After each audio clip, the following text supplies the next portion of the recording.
وعن أبي هريرة رضي الله عنه قال قال رسول الله صلى الله عليه وسلم من أطاعني فقد أطاع الله ومن عصاني فقد عصي الله ومن يعطي الأمير فقد أطاعني ومن يعصي الأمير فقد عصاني. Abu Hurairah radiallahu ta'ala anhu reported, Messenger of Allah sallallahu alayhi wa sallam said, whosoever obeys me obeys Allah subhanahu wa ta'ala, and who obeys me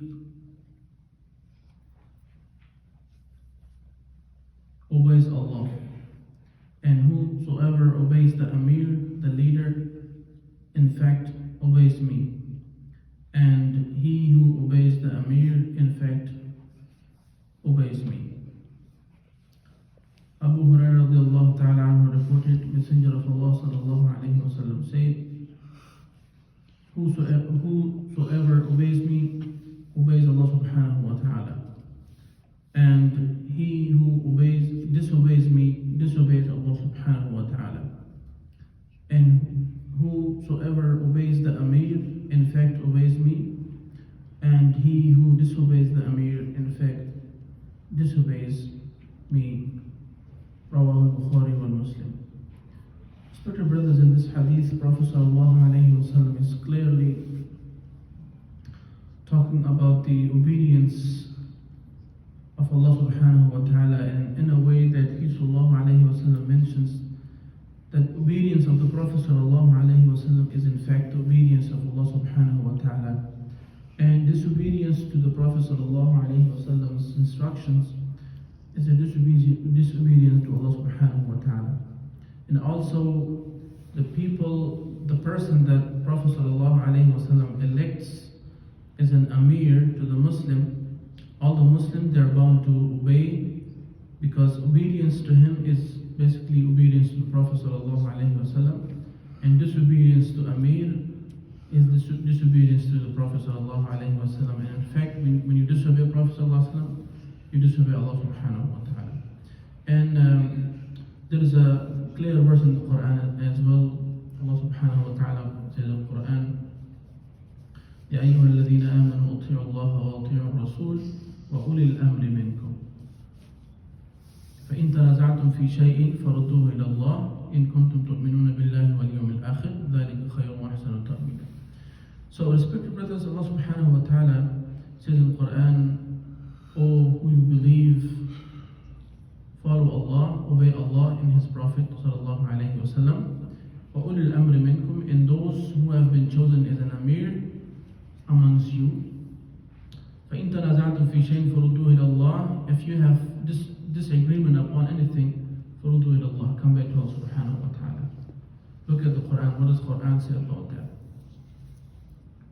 إِن كُنتُمْ تُؤْمِنُونَ بِاللَّهِ وَالْيَوْمِ الْآخِرِ, if you really believe in Allah in the day of resurrection, means Allah will ask you and will account you when? At the day of judgment.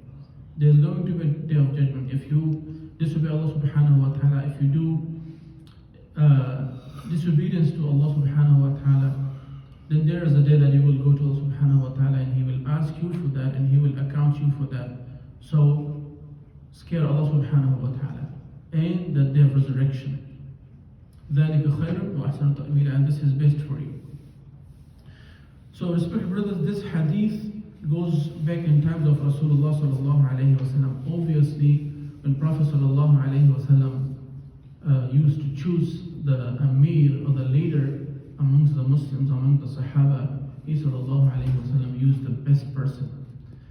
And the parameter of selecting the person as an Amir was the knowledge of Quran and the time that the person spends with Allah with the Prophet sallallahu alayhi wa sallam. Not on the age, not on how many years of experience he has. No, but based on the knowledge of the Quran, based on the obedience of that person towards Allah subhanahu wa ta'ala, towards his Prophet sallallahu alayhi wa sallam. Once there was a small child And he was chosen by the Prophet ﷺ to lead the Jama'ah because he knew more Quran, he memorized more part of the Quran. And there were other Sahaba as well. So that was the criteria of the selection of the Amir's time at the times of Prophet ﷺ. So this is an example for us as a Muslim in our societies and different societies around the world.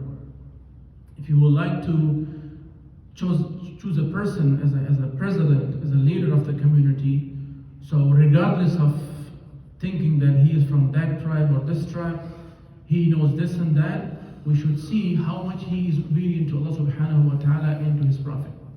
How much Islam he has in himself. How much Iman he has in himself. How much practically we can see him obeying Quran and the Hadith. And when we choose that person, he is the best person. And when he is obedient to Prophet sallallahu alaihi wasallam, he is obedient to Allah subhanahu wa ta'ala. And then when we choose that person, and we believe that he will never disobey Allah subhanahu wa ta'ala, so whatever he says, whatever decision he takes, we are obliged to follow his instructions. We don't have to disagree with him because we choose him. And the standard of choosing him as an Amir was he was way on the Quran and the Hadith.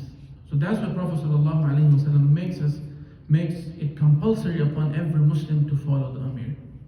And the main purpose is the unity of the Muslim Ummah, the unity of the Muslim societies, the unity of the Muslim communities. Every masjid, when an Amir is chosen, when a leader is chosen, all the people living in that masjid, belonging to that masjid, they have to follow based on this hadith of the Prophet sallallahu alaihi wasallam. It goes from a small circle to a bigger circle. We are living in a non-Muslim country. So here we have different societies and communities in different places around the country. So wherever you live, when you choose someone, based on this hadith, you need to follow. You don't have to go against what he says, because he thinks best not on personal basis, person to person, but as an overall community, as an overall interest of the Muslim society and Muslim communities.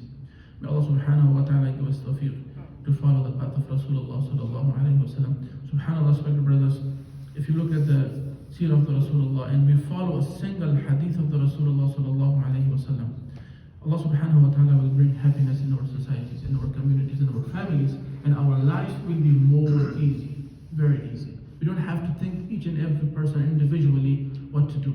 But we have Amir there, we have a president there, we have a society leader there. He will think about us.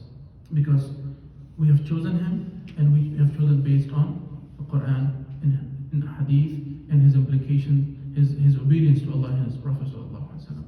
May Allah subhanahu wa ta'ala give us tawfiq to follow the path of Rasulullah. اللهم ربنا ظلمنا أنفسنا ولم تغفر لنا وترحمنا لنكونن من الخاسرين. لا إله إلا أنت سبحانك إني كنت من الظالمين. اللهم ربنا لا تزغ قلوبنا بعد إذ هديتنا وهب لنا من لدنك رحمة إنك أنت الوهاب. اللهم ارزقنا رزقا حلالا طيبا دائما واسعا بغير حساب. الله خير حافظا وارحم الراحمين برحمتك.